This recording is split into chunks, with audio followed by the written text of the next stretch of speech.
Kita berjumpa di kanal Interview Investor Trust. Bagi pemirsa yang biasa berinvestasi di saham, di obligasi atau di reksadana, pasti sudah tidak asing dengan nama Samuel Asset Management. Bagi yang tidak kenal, harus kenal. Samuel Asset Management sangat mudah dikenali karena perusahaan ini punya logo yang sangat khas dan sangat atraktif. Ini salah satu contohnya. Logo Samuel ini gambar orang sedang memanah. Saya tidak tahu siapa yang hendak dipanah, apakah kita atau jangan-jangan pemirsa yang hendak dipanah. Samuel Asset didirikan tahun 1997 atau menjelang krisis moneter 98. Samuel punya banyak produk investasi, khususnya reksadana, dengan cuan yang menjanjikan dan resiko yang terukur. Untuk mengetahui lebih lanjut tentang Samuel Asset Management dan produk-produknya, kita akan mewawancarai Bapak Agus Januar, Presiden Direktur PT Samuel Asset Management. Apa kabar Pak Agus? Baik, alhamdulillah Pak. Ya. Terima kasih. Ya, sebelum kita lanjut ke pertanyaan berikut Pak, ini saya tertarik dengan logo Samuel Asset Pak. Ini gambar orang sedang memanah. Kalau saya tidak tahu, cuman ini tebakan saya aja. Kalau kita kaitkan dengan mitologi Yunani, kemudian mitologi Romawi, itu kalau orang memanah ini biasanya dikaitkan dengan dewa Amoret ya, dewa asmara. Saya tidak tahu, tapi boleh Bapak jelaskan Pak, apa filosofi di balik logo ini? Iya, nanti kalau moto kami kan di Samuel Asset Management itu menjadi your lifelong investment partner. Jadi kami ingin menjadikan perusahaan sebagai mitra investasi sepanjang masa. Tentunya untuk menjadi mitra yang terpercaya itu kami harus memiliki keahlian, kemudian akurasi, percaya diri dalam membantu mitra kami mencapai target-target investasinya. Jadi sebenarnya logo pemanah ini adalah seorang yang sangat profesional, yang punya keahlian, punya kepercayaan diri, kemudian bisa membidik target secara terukur sehingga tepat sasaran sesuai dengan tujuan dari masing-masing investornya. Seperti itu. Sekaligus juga untuk membedakan mungkin dengan logo-logo yang lainnya. Ada logo baru sebetulnya yang merupakan perbaikan dari logo lama, mirip seperti ini tapi lebih modern, tapi temanya sama, orang memanah. Seperti itu Pak. Iya, baik. Untuk produk nih Pak, boleh cerita Pak, produk apa aja yang ditawarkan oleh Samuel Asset, khususnya reksadana?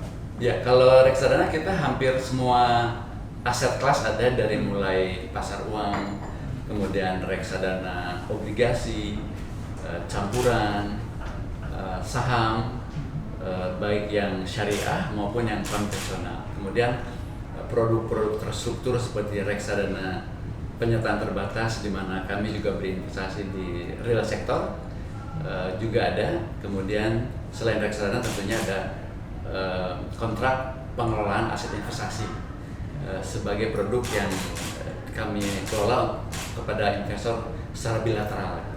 Dan hampir 70% sudah produk kami dalam bentuk yang ada sahamnya, jadi yang baik reksadana saham, campuran saham maupun KPD saham. Karena mungkin secara fee juga itu lebih besar dibandingkan produk-produk yang konservatif gitu ya. Itu lebih ke pilihan bisnis, sekaligus juga memang keahlian kami untuk mengelola aset-aset yang lebih berisiko seperti itu. Diferensiasi produk aset yang dikelola oleh Samuel Asset ini apa dibanding manajemen investasi yang lain? Kebanyakan kalau untuk yang saham itu yang lebih alfa, jadi yang mencari imbal hasil yang lebih tinggi, tentunya dengan risiko yang lebih tinggi dibandingkan yang produk-produk yang konservatif gitu. Dan pengalaman kami memang selama ini bisa menghasilkan kinerja produk yang lebih tinggi dibandingkan benchmark maupun rata-rata pasar dalam jangka panjang. Sebagai contoh, tadi kami kan disebutkan berdiri tahun 97. Ada produk yang sejak tahun 97, produk reksadana campuran, yang sampai hari ini masih kami kelola gitu. Jadi itu termasuk produk reksadana campuran yang paling lama yang ada di pasar. Kemudian kalau kontrak pengelolaan aset investasi juga ada secara spesifik produk yang bertemakan ESG, Environment, Social, dan Governance, yang memang kami kelola untuk lembaga pemerintah asing yang memerlukan investasi dengan tema seperti itu.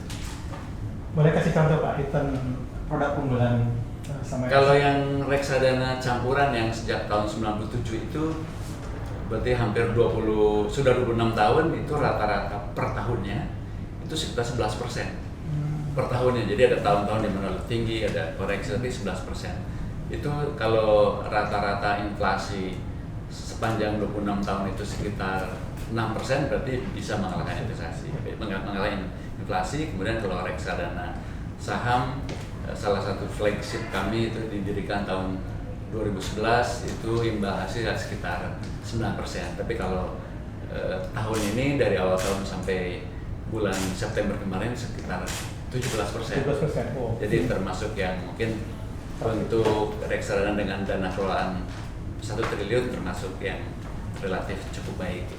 Berarti kupon obligasi, kupon SDN, dan indeks harga saham gabungan masih kalah ya? Masih kalah. Ya. Kebetulan tesis yang kami susun di awal tahun ini, kemudian saham-saham dan sektor pilihannya sesuai dengan prediksi yang paling perform tahun ini. Jadi ya kami merasa beruntung, tapi juga merasa apa yang kami lakukan di awal tahun itu tepat. Sebetulnya value yang ditawarkan oleh Samuel Asset ini apa Pak kepada nasabah, sehingga mereka bisa ikut menjadi nasabah, kemudian ikut menjadi bagian dari Samuel Asset? Ya, ada 3 hal yang sebetulnya kami tawarkan kepada nasabah.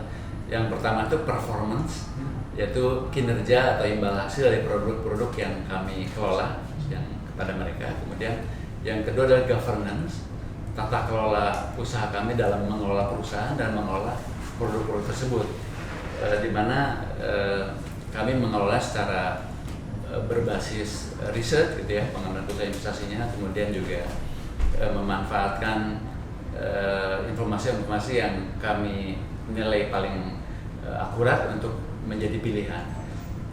Hal ketiga yang kami tawarkan kepada nasabah juga adalah service excellence, jadi pelayanan baik sebelum maupun setelah mereka menjadi investor.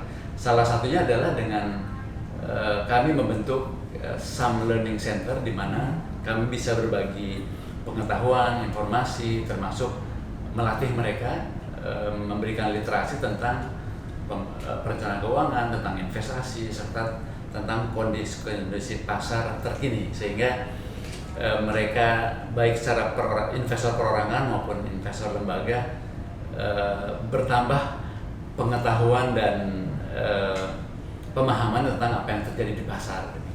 Nah, ini soal governance, menarik nih Pak.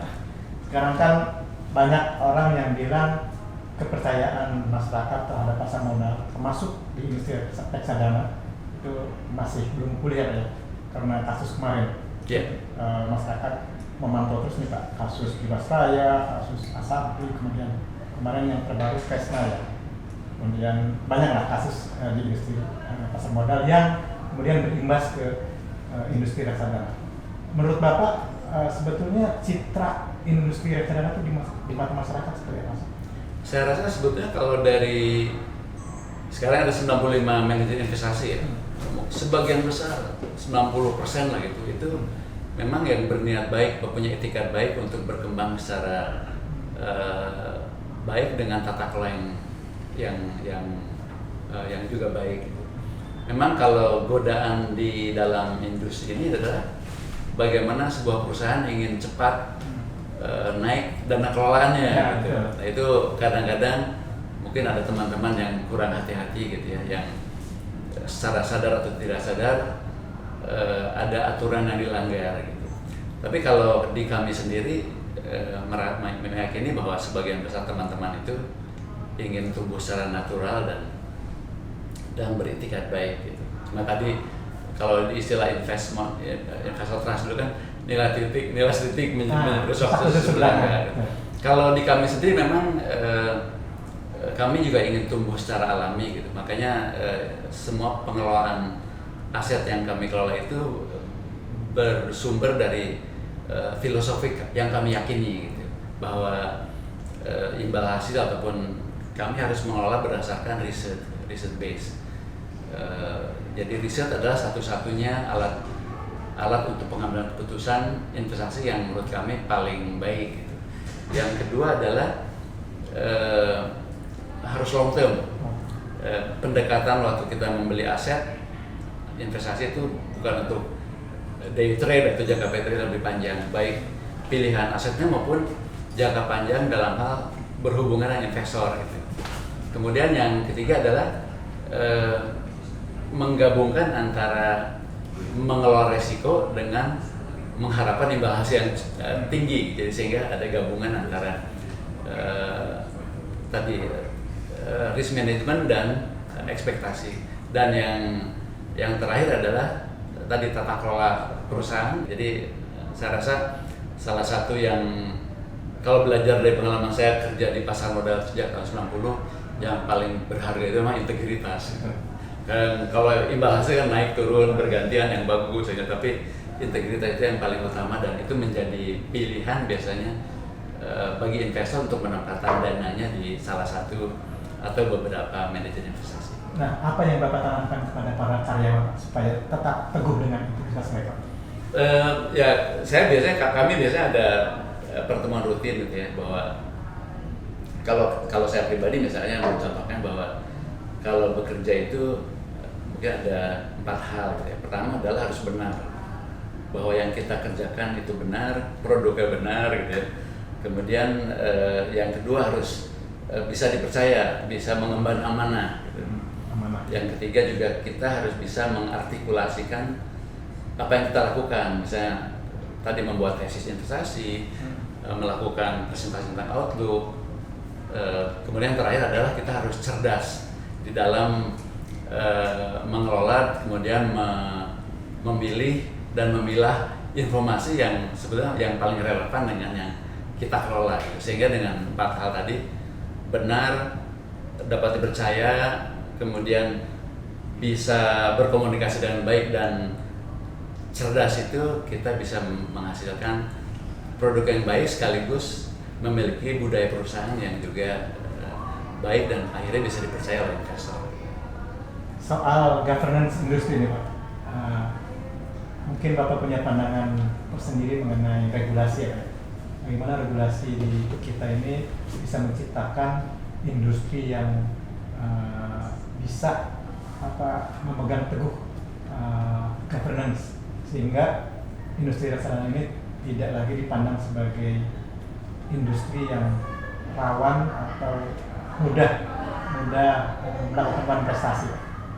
Ya, saya rasa ada mungkin dua hal utama. Yang pertama adalah dari regulasi sendiri gitu ya. Regulasi harus bisa mengatur dan menutup celah-celah bagi pelaku industri untuk melakukan tata kelola yang tidak baik. Yang kedua adalah dari asosiasi manajer investasi juga harusnya diberdayakan supaya bisa katakanlah punya kekuatan untuk mungkin memberi sanksi selain melakukan pembinaan, dan tentunya dari masing-masing perusahaan juga harus menjadikan tata kelola itu bagian dari pilar kegiatan usaha mereka, karena pada akhirnya memang yang dipilih oleh investor adalah yang memiliki tata kelola yang baik. Kebetulan kami juga senantiasa memperbaiki dan menyempurnakan, bahkan mencoba juga menerapkan praktek-praktek terbaik dunia investasi di dunia gitu. Salah satunya misalnya kami salah satu penandatangan United Nations Principle of Responsible Investing gitu ya. Itu kan lebih ke volunteer, sifatnya sukarela, karena kami meyakini investasi yang bertanggung jawab itu juga akan menjadi salah satu daya jual dari sebuah perusahaan manajer investasi untuk dipercaya oleh investor, baik dalam maupun luar negeri, baik perorangan maupun lembaga. Masih soal regulasi Pak, ini menarik, kemarin kita bincang-bincang dengan para pemain lain. mereka beranggapan bahwa industri kita tuh terlalu banyak pemainnya Pak. Jadi kolamnya kecil tapi pemainnya banyak. Sehingga mereka punya pandangan bahwa kenapa sih regulator tidak membatasi jumlah MI misalnya. MI kita kan ada sekitar 96 ya Pak ya. Sementara di luar negeri itu mungkin separuhnya bahkan seperempatnya. Dengan AUM yang sekian, di sana tuh hanya dikelola oleh beberapa manajer investasi. Menurut Bapak, pandangan ini relevan nggak sih Pak dengan kondisi pasar saat ini? Saya rasa mungkin di negara lain pun di awal-awal ya relatif banyak, kemudian ada seleksi alam lah ya. Seleksi alam di mana yang tidak bisa mengembangkan dana kelolaannya, karena kan kelangsungan sebuah perusahaan investasi adalah dari penghasilan diperoleh dari besaran dana kelolaan, dan itu sebenarnya tidak terjadi hanya di perusahaan lokal saja. Kan kita mungkin pernah menyaksikan ada perusahaan asing masuk ke Indonesia, tapi tidak bisa mengembangkan dana kelolaan, akhirnya harus tutup gitu ya, karena memang dia tidak bersaing. Seleksi alam sih. Kemudian yang terjadi juga kalau tidak salah di perusahaan MI pun kan ada permodalan yang awalnya sangat rendah ya. Dulu hanya dengan 5 miliar sudah bisa bikin MI, kemudian sekarang minimal 25 miliar gitu. MKBD. Kemudian fungsi-fungsi di dalam perusahaan manajer investasi pun sekarang lebih banyak gitu. Kalau dulu kan tidak diatur, tapi sekarang harus ada 10 fungsi yang harus dimiliki, sehingga untuk memenuhi 10 fungsi itu diperlukan modal yang memang memadai dan minimal dana kelolaan yang bisa menghidupi fungsi-fungsi itu gitu. Tapi dengan semakin banyaknya pemain ini, apakah tidak malah menciptakan kondisi bisnis yang tidak sehat, yang kurang sehat? Misalnya ada perang villa, ada rebutan nasabah dan sebagainya. Ya, perang fee salah satu yang memang sudah terjadi ya, sudah terjadi lama gitu. Dan itu memang tekanan juga datang dari investor sendiri. Investor menuntut fee yang lebih rendah, kemudian ceruk pasarnya sama tapi pemainnya banyak gitu. Kalau total dana kelolaan reksadana sekarang 800 triliun ya, sementara dana pihak ketiga di perbankan kan hampir 10.000 triliun ya, jadi itu pun belum 10%. Harusnya dengan nanti pemahaman masyarakat yang lebih baik tentang perlunya investasi yang bisa mengalahkan misalnya inflasi dan tujuan keuangan, harusnya lebih banyak juga dana kelolaannya. Itu kan biasa sesuai dengan kenaikan GDP per kapita tuh. Kalau sebelum misalnya tahun 98 waktu kita krisis tahun 98 itu kan GDP per kapita kita baru $700 per orang. Sekarang udah hampir 5.000. Itu pun saya rasa pemahaman masyarakat lebih baik. Kelihatan juga dari jumlah pemegang unit penyertaan reksadana yang dulu berkisar hanya 300.000 orang, sekarang udah hampir 5 juta ya. Jadi saya rasa sementara ini mungkin yang 95 itu tetap ada, tapi ya lama-lama akan ada seleksi alam, karena tidak bisa dari modal di store yang dimiliki itu tidak bisa memenuhi kebutuhan rutin apabila mereka tidak ada tambahan dana kelolaan. Kalau kita lihat tren ekonomi ke depan nih Pak, sekarang masih belum baik-baik saja ya Pak, ekonomi kita, ekonomi global juga sama, tapi ada optimisme dari kalangan pelaku industri bahwa ke depan ini aset under manajemen kita akan melonjak karena rasionya terhadap PDB masih sangat kecil, 800 triliun sebulan berjalan. Menurut Bapak perlu nggak sih regulator kemudian para stakeholder yang lain mengakselerasi, kalau memang perlu apa yang harus dilakukan oleh regulator untuk mendorong AUM ini bisa melonjak, katakanlah bisa 2-3 kali lipat dari saat ini Pak, dalam beberapa tahun ke depan? Saya rasa kalau yang dilakukan oleh yang mungkin harus lebih sering ya itu literasi juga ya. Kan ada masa di mana OJK juga aktif melakukan literasi kepada masyarakat, meskipun mungkin sasarannya harus lebih tepat gitu ya, dan perlu dibantu juga oleh pelaku industri sekaligus media ya, seperti Investor Trust gitu ya, yang memang menjadi bagian penting dalam literasi, karena begitu masyarakat paham itu biasanya dengan serta-merta mereka juga akan berinvestasi. Mungkin juga bisa dimasukkan sebagai salah satu upaya adalah memasukkan kurikulum investasi di level di jenjang pendidikan lebih rendah gitu. Apakah dimulai di SD atau di SMP? Kan dulu kita belajar ekonomi dan koperasi ya kan tentang usaha, tapi tentang pasar modal harusnya mulai diperkenalkan lebih dini gitu. Bahkan kalau di luar negeri kan anak-anak sekolah lanjutan pun diajarkan untuk membuat simulasi tentang portofolio investasi, sehingga pada saat mereka memiliki uang sudah bisa berinvestasi. Apalagi sekarang kan reksadana itu dengan ada yang 10.000 gitu, ada yang 50.000, ada 100.000 udah bisa mulai berinvestasi. Saya rasa itu salah satu upaya yang bisa dilakukan oleh regulator dengan dunia pendidikan, memasukkan kurikulum investasi di pasar modal sebagai salah satu pelajaran yang perlu mereka pahami. Pak, ada semacam tips buat masyarakat, Pak?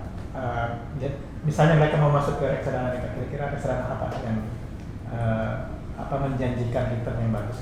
Nah, sebenarnya secara prinsip yang paling utama itu ya, waktu kita memilih reksadana ada macam-macam, ada yang sangat konservatif, moderat, dan agresif dari sisi resikonya. Pertama itu harus mengenal, biasanya juga ada dibantu oleh manajer investasi membuat kuesioner gitu, yang bisa mengidentifikasi apakah kita itu seorang risk taker atau bukan. Jadi kalau bagi orang yang konservatif, maka yang nggak suka risiko gitu, produknya adalah harus yang sesuai, harus yang konservatif. Jadi pilihan pertama atau pertimbangan pertama waktu memilih produk adalah mengenal diri kita, karakteristiknya apakah investor konservatif, moderat, atau agresif. Kedua, jangka waktu berinvestasinya. Kalau horizonnya apa ya? Iya, kalau misalnya saya seorang yang agresif, tapi kalau uang yang saya miliki hari ini akan dipakai 3 bulan yang akan datang, maka meskipun saya agresif, produknya harus konservatif. Gitu. Terus yang ketiga adalah tujuan investasinya. Tadi kalau mungkin yang relatif profesional muda yang masih masa pensiunnya agak panjang, dia dalam proses mengakumulasi aset, nah dia bisa ambil produk-produk yang moderat ataupun agresif, misalnya reksadana campuran ataupun reksadana saham, atau beli saham langsung. Tapi kalau yang dalam tahap mengamankan aset yang sudah dimiliki, wealth preservation gitu, mungkin yang lebih konservatif gitu, yang sudah mendekati masa pensiun mungkin harus yang lebih produk-produk yang lebih risiko lebih rendah. Jadi kriterianya adalah karakteristik pribadi, tujuan investasi, dan jangka waktu berinvestasi. Tadi Bapak menyinggung soal saham, Pak. Kalau kita lihat historisnya kan saham itu dalam 7 tahun terakhir, Pak ya, itu tidak kemana-mana, Pak. Dia bergerak di situ saja. Secara indeks ya? Secara indeks, secara pasar ya. Apa yang terjadi Pak dengan pasar modal? Kok bisa gitu, saham dari dulu cuma bolak-balik ke situ, dan iya. Apa insight yang Bapak bisa berikan kepada masyarakat? Jadi memang kalau secara indeks sebetulnya indeksnya rata-rata mungkin kalah ya dibandingkan yield obligasi gitu, bahkan di pasar uang. Tapi ada sektor-sektor yang tetap berkinerja baik gitu. Salah satunya sektor perbankan gitu. Perbankan itu terutama perbankan yang mungkin besar gitu ya, yang 5 perbankan besar itu malah dalam 7 tahun itu positif terus gitu. Tapi secara indeks memang terkompensasi dengan turunnya saham-saham lain yang dulu pernah menjadi besar. Misalnya di sektor konsumsi yang dulu sempat menjadi darling, tapi kemudian dia terkoreksi setengahnya dalam waktu 5 tahun itu yang membebani indeks. Jadi, bagi investor sebetulnya baik yang membeli saham langsung maupun para portfolio manager seperti kami itu harus membuat semacam tesis gitu yang bisa mengidentifikasi. Biasanya kalau yang kami lakukan dari makro gitu, dari kondisi makro, kira-kira sektor apa yang akan perform di tahun ini. Dari sektor yang paling perform itu dipilih emiten-emiten mana yang terbaik gitu. Dan nanti timingnya gitu. Seperti tadi kalau saya ceritakan, dari awal tahun sampai September kemarin kan indeks hanya naik 2%. Tapi ada beberapa produk yang tumbuhnya 15% karena ketepatan dalam memilih sektor. Nah, bagi investor perorangan ataupun institusi yang memiliki waktu, memiliki keahlian dan pengalaman yang bisa berinvestasi langsung, bisa membeli langsung. Tapi bagi yang punya uang tapi nggak punya waktu karena dia berkarir, beli aja produk yang diserahkan kepada ahlinya. Kira-kira sampai kapan Pak kondisi seperti ini berlangsung? Secara domestik sih kita harusnya masih berpotensi tumbuh seperti itu gitu. Risiko terbesar justru sebenarnya dari luar negeri. Kondisi global di Amerika, di Eropa, geopolitik. Kalau Indonesia sendiri dengan potensi pertumbuhan ekonomi, kemudian demografi yang relatif muda, rata-rata 29 tahun, yang mulai yang konsumtif juga ya, karena konsumsi itu bagus buat ekonomi sebetulnya, orang belanja itu bagus. Jadi kita relatif sebetulnya secara domestik cukup baik, dan beberapa sektor yang diperdagangkan di bursa adalah sektor-sektor terbaik di dunia. Misalnya perbankan, termasuk perbankan yang paling prudent di dunia karena kita mengalami krisis 98 sehingga regulasinya sudah lebih ketat. Bahkan waktu krisis 2008 subprime pun bank-bank di Indonesia termasuk yang paling aman gitu ya. Terus sektor resources, energi, kemudian agri bisnis juga termasuk yang terbaik di dunia. Jadi termasuk beberapa yang berhubungan dengan demografi juga, perusahaan-perusahaan yang masih memiliki prospek gitu. Seninya adalah bagaimana investor baik yang langsung maupun melalui produk investasi bisa merotasi dari sektor satu yang perform gitu ya, memindahkan dari yang kurang perform gitu. Dan itu memang perlu keahlian, pengalaman, percaya diri dan akurasi di dalam membidik target investasi seperti logo kami. Ya. Oke Pak. Satu lagi Pak mengenai ekonomi ya Pak.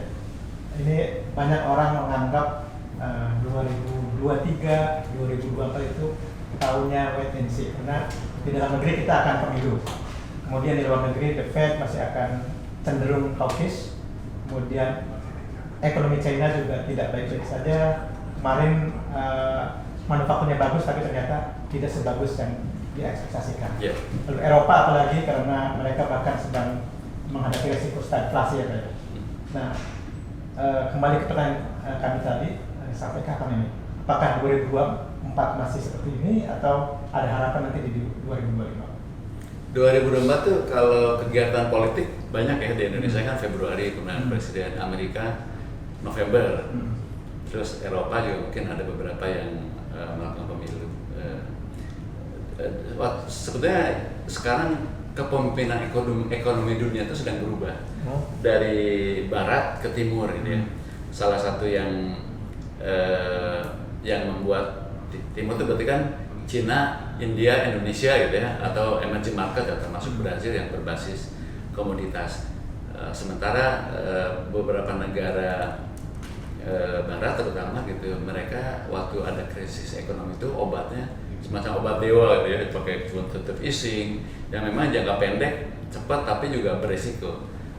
Cina memang melambat ya, kemudian juga tidak seperti diharapkan, tapi kalau kami menilainya bahwa apa yang dilakukan Tiongkok itu seperti menggunakan obat herbal gitu. Dia pelan tapi tepat gitu. Indonesia sendiri sih sepanjang nanti Tiongkok membaik, karena ekspor kita termasuk yang besar ke sana, diharapkan bisa lebih baik. Dan aktivitas politik juga biasanya kalau dari data yang kami himpun itu ada banyak belanja-belanja yang dilakukan oleh disebutnya non-profit organization gitu ya. Jadi kegiatan politik yang bisa menambah belanja masyarakat karena ada sumbangan dari aktivitas politik ke dalam daya beli masyarakat. Itu juga relatif membantu dan ditambah juga barangkali kalau yang kita lihat juga pemerintah Indonesia kan termasuk yang relatif pro-pur gitu ya. Jadi kemarin harga beras naik, kemungkinan akan ada semacam bantuan langsung tunai. Dan kami sih melihat kalau dari si politik misalnya siapapun nanti pemerintahan yang terpilih, sepanjang dia pro growth, pro pertumbuhan ekonomi, kemudian pro market gitu ya, market friendly, kemudian propur ya yang lewat jaring pengaman nasional, itu akan keberlangsungan policy dari pemerintah yang sekarang itu mungkin bisa menjadi faktor positif dan katalis buat pasar kita, baik dari sisi makroekonomi maupun mungkin perkembangan di pasar modalnya gitu. Kan ada beberapa perusahaan misalnya multinasional consumer yang dulu merupakan pemimpin pasar di barang-barang konsumsi, sekarang dia mulai terkalahkan oleh perusahaan domestik ya, yang lebih inovatif, lebih memahami suasana batin konsumer Indonesia gitu. Itu juga salah satu faktor yang mungkin perlu disyukuri ya. Milenial kita atau angkatan kerja muda kita, mungkin daya serap pemerintah kurang terhadap tenaga, tapi mereka lebih kreatif juga ke dunia yang lebih inovatif di sektor informal. Itu salah satu kekuatan kita, dan itu juga yang mungkin yang membuat waktu krisis 98 orang bilang Indonesia bangkrut, tapi ternyata bisa bertahan dan tumbuh ya, karena tadi kekuatan sektor informal kita yang sekarang mulai diapresiasi oleh pemerintah. Baik, terima kasih Pak Agus. Terima kasih atas kesempatannya. Sukses selalu. Ya. Demikian pemirsa wawancara kami dengan Bapak Agus Januar, Presiden Direktur Samuel Asset Management. Pak Agus banyak sekali memberikan pencerahan kepada kita bahwa kita harus terus berinvestasi demi masa depan yang lebih baik. Kalau pemirsa kurang atau tidak paham investasi, harus tanya kepada ahlinya. Samuel Asset Management siap menjadi tempat bertanya para pemirsa. Demikian, sampai jumpa di lain kesempatan.